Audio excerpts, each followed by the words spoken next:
What's up, YouTube? This is Mr. Tay Tay 1509. I have a Craftsman 4.5 lawnmower I'm trying to sell.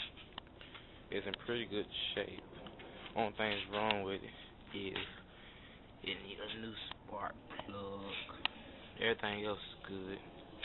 Everything is good. Nothing else wrong with it. Everything works. And cool.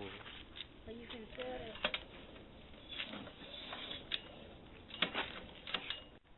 This is Mr. Tay Tay once again. I have another lawnmower that I'm selling.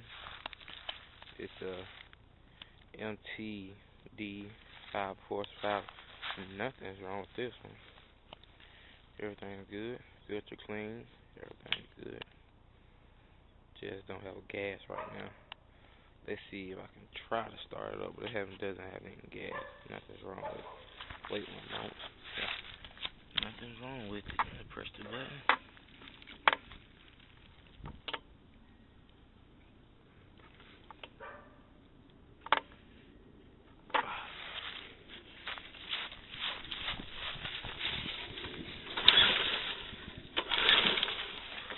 Well, not starting because I don't have any gas. Next video, I'll show you cranking up. So if you're interested in either lawnmower, let me know and put a comment the price that you want both lawnmowers for. You can buy the parts separate or you can buy the lawnmowers by itself. It doesn't matter. I'm trying to get rid of them. Thank you.